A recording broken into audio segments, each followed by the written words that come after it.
Hi there. We're glad you could join us today. I'm Michelle. I'm Jim, and we are A Teague of Your Own. Welcome to another Motivational Monday. Let's get motivated. Woo! Hooray! It's Halloween. It is Halloween, Yay! It's a good day. I guess. One of the things that people do for Halloween is they get dressed up. Yes. They put on costumes, Mm-hmm. and oftentimes they'll put on a mask. Yes. And do the same thing to their dogs. They will, and they're adorable. You never let me dress the greyhounds up. No, you are not dressing up my boys. No. Molly, on the other hand, I think she'd be perfectly happy if she had something on. Yeah, she might. She might. But yeah, to Herb and Mike probably wouldn't take it to it kindly. I don't know. I don't know about Irish. She may have. No. Molly would be happy being the pretty princess that she is. Yeah, she might be. Yes. Plus, it get her more attention. It's true. She likes that. That's true. She does. When people get dressed up, sometimes they'll put on a mask and pretend to be somebody who they aren't. Kind of like Halloween. That's exactly what I'm talking about. I know. I'm just stating the obvious. Okay. The rest of the year, though, sometimes people will put on a mask too. That's right. And pretend to be people that they aren't. Just like Halloween. No. That's what you do at Halloween. Put on a mask, pretend you're somebody that you aren't. Some people do it all year long. And what do we call those people? Pretenders. Okay. What do you call them? I don't know. I have no idea what you would call them. Pretenders. They're pretending to be somebody else. Aren't they a band? The Pretenders, yes. Chrissie Hynde, yes. They sang some good songs. Yeah, they had some good tunes. All right, so, but the people who aren't part of the band who are pretending, I think they're like almost imposters. Imposters, pretenders, that's the same thing. Yeah. So these people who are pretending to be somebody who they aren't, what happens? Well, in a lot of cases, they eventually get found out. Okay. And people figure out they truly aren't who they are. Plus, it does come back to haunt you, especially people who will put on a different mask for every different situation. Those are the ones who are true pretenders. Okay. Yeah, imposters are people who feel like they're doing something, but they really shouldn't be doing it. That somehow or another, they're not the expert, even though they are. And, because as we've always heard it, is it Paul who likes to say that you only have to be one chapter ahead in the book? Is it Paul who said that? Yeah, no. I've heard that from several different people. Yeah, I hear that from several people, but there's somebody in particular that says it on a regular basis and always sticks out with me. And believe me, I understand that because I teach college classes like that sometimes, especially when I was early on. When I was a graduate instructor, I was truly only 1 to 2 chapters ahead of the students. I knew what was included in the course because we didn't have any control over the course content. As graduate students, that was determined for us, by a committee.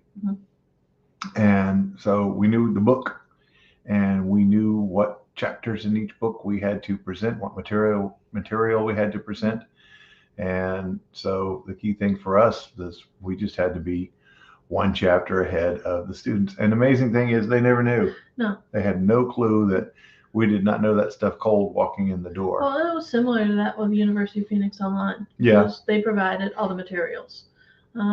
Yeah, that's true too. When we taught for them, they would provide the text, they would provide the materials. We had some leeway in how it was presented and which particular assignments we could choose. But for the most part, they pretty much had it set up for you. Yeah, but that was different because that was an asynchronous model. And the fact that they not only had the chapters or the material that was going to be presented, But they also provided all of the tools and everything that you needed to do. They provided. Mhm. You were a facilitator basically, Yep. and so that's, to me, that's not teaching. That's different. What I was doing at Florida State was pure teaching, where you actually had to get up in front of the classroom physically and present the material, because there was no, well, I guess there was remote because we were teaching with the University of Phoenix at the time, but it wasn't remote in the way that we know it now. Right. But we didn't have that option there at Florida State. So we actually had to get up in front of the class and teach. And that meant we had to know what we were talking about from day to day. And so, yes, they were, and we were all like that, every single one of us, where we were one chapter ahead of the class. So did you have a mask on, pretending to be somebody who you weren't? At times I felt like I was, pretending to be a professor when I wasn't, even though I never made any bones about it, that I was a graduate instructor. So everybody knew that. But it was interesting especially when they started putting me in the 150 seat amphitheater classroom to teach. What's interesting about that is I'm certain that there were many faculty who, if they were thrust into that role, they couldn't do it. They couldn't do it. That's just because for some people, teaching is teaching. It doesn't matter how big the class is, and you find a way to connect with everybody. With others, they can't even seem to connect with the room of 10, and trying to run and lead a room of 150, that just wasn't going to happen. That's why it was interesting that, when I started teaching in that room, I noticed with the schedules, there weren't a whole lot of faculty that taught those classes. It was mainly, right. They didn't want it. Well, even though to me it always seemed crazy, because you got the benefit of that counting as 2 courses, and so I would have thought they would have. You get to basically knock a course off of your schedule, because when you're doing a double-sized course like that, and that's all you had to teach. That's the reason I liked it, was because we were required to do two classes every semester, and if you were picked to teach in one of the overload classes, the 80 student room or the 150 student room, that was the only class you had to teach every week. Yeah, but at the same instance, it was also the intro class. That's true. And most upper level faculty don't want anything to do with intro level classes. Right. And that's because it's a lot of work. True. But I also know for a fact that there were some of them that they couldn't have handled it. Well, they didn't like teaching either. No, that's why they couldn't handle it. They like research, yeah. But getting back to this whole idea of pretending to be somebody who you aren't. We see this a lot. We do. We see this a lot out there, and I think it's interesting. We've got Samba from Senegal on right now, and I'm wondering if this is a phenomenon that happens everywhere, where you'll have people who are pretending to be somebody that they aren't. I would think so. I would think it probably would. Yeah. Why do you think people do it? Because they're not comfortable with themselves. Sometimes they don't see themselves as having value, that their true self. Sometimes they're afraid that people won't like or accept them as they truly are. And so they will put on the mask. They will develop a persona. They will try to be something that they are not. And, some people can pull it off. I'd say it. Some people can pull it off, but it does seem to be the kind of thing that will catch up with you at some point. That it's just, it's a lot like the idea of telling lies. When you tell a lie and then you have to tell a lie about your lie, now you're into the territory of you having to try to remember what you said on this lie and what you said on that lie and what you said on that lie. And eventually it'll all fall apart, because somebody will ask you a question or you'll say something and it won't fit with your sequence of lies. And especially people who do that, they tend to have strings of lies going in a lot of different directions, and it becomes nearly impossible to keep track of. And at some point you slip up and when you said you were at such and such a place at such and such time, and then in a later conversation you reveal that you were not there, that you were someplace else, then all of a sudden your story just starts to fall apart. What? It's too much work. It is too much work. Just talking about it was too much work. Yes. I think people put on masks for other reasons. I think they do it because they're afraid. Fear is a big one, yes. I think they don't think they're worthy. And it's interesting because they aren't very authentic. No. When you do that, because you're truly pretending to be somebody who you aren't. And a lot of times people will do it because we've heard the phrase "fake it till you make it," Mm-hmm. and I think sometimes people do that. But there are other instances where I think they're pretending to be somebody who they aren't, and it's almost fraudulent when some people do that. Other times I think they're doing it because they're trying to be that person. They really want to be that person. Yeah. They just don't have the skills. They don't have the experience. They don't have the qualifications to be that person. And so they're trying their best to get caught up to it until they actually are. So I think there's several different instances of people putting that mask on and pretending to be somebody who they aren't, and for various reasons. Then there's also times when you have somebody who is not wearing a mask. They are their authentic self. And some people think that they're a fraud. Mm-hmm. And that happens to me. And part of that is true. It happens to me because I've got a ton of stories. I have life experiences. I probably have enough life experiences for a couple of lifetimes. Mm-hmm. And, I've done a lot of things. I've seen a lot of things. My father was in the military. We traveled halfway around the world and back. I've had all kinds of crazy adventures. I've got stories like you wouldn't believe.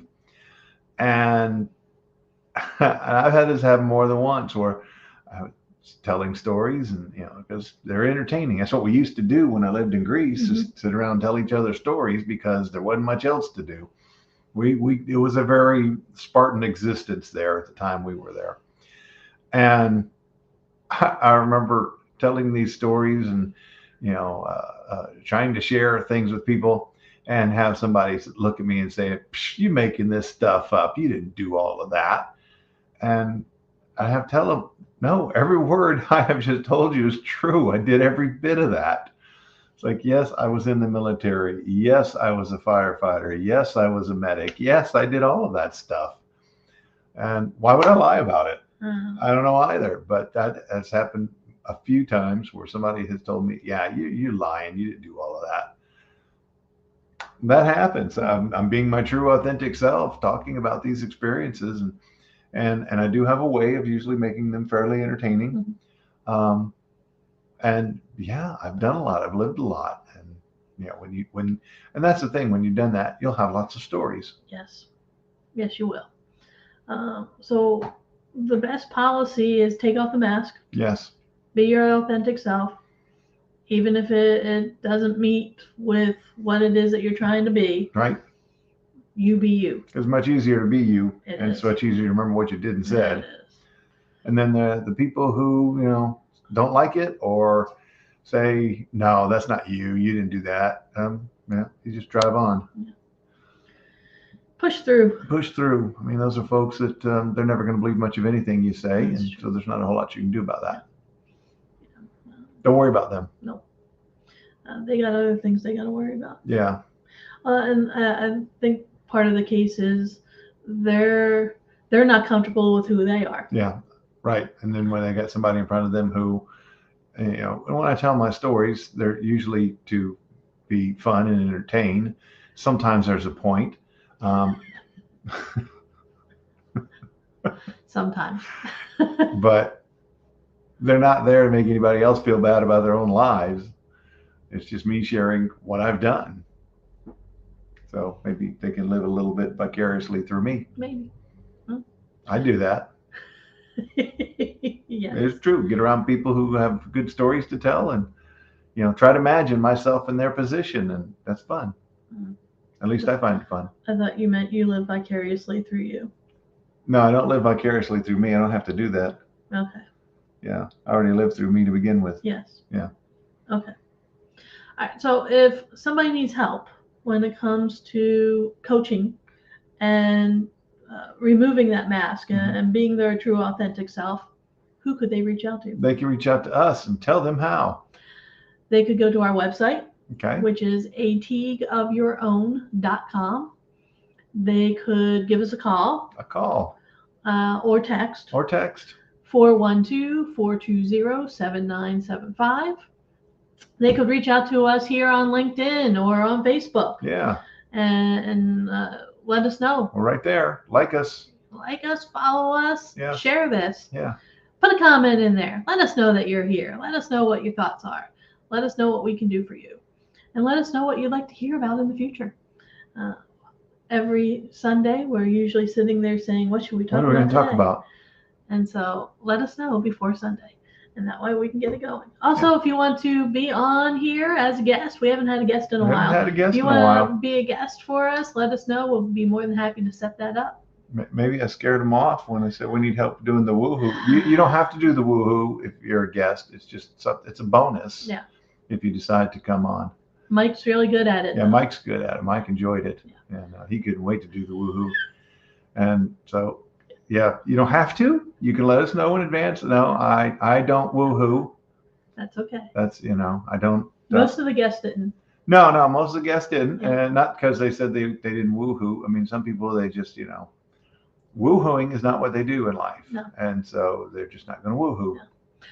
Katerina, she was the bing, bing, bing lady. Yes, yeah, she does bing, bing, She bing. does bing, bing, bing. She Yeah. does not do woo. Just does not woohoo. That's Woohoo's better though. And tell her that. Woohoo's more exciting. Bing, bing, bing's okay. It works for her. Well, that was And that's the whole thing. Go back and view that LinkedIn and Facebook Live that we did, or go to the YouTube channel. You can find it on there. She was trying to come up with the sound of the light bulbs going off. Oh. And that's the sound that she thought it was bing, bing, bing. And so when she gave that speech at the conference she was presenting at, for the rest of the time, everybody walked up to her and said, "You're the bing, bing, bing lady." Yeah. Apparently they're going to walk up to you and say, "You're the woohoo guy." Yeah, it could be. Or maybe you can start doing like she's doing, when somebody, you get to a point where it's a revelation and you say, duh. You can become the duh guy. Not duh. Duh. No, it's just duh. You know what I mean. He'll know what I mean. He'll know what I mean. All right, John Boy and Billy. All right, everybody. We will see you next week. Have a wonderful week. Let us know what you think. Share this, and we will see you later. Bye. Bye.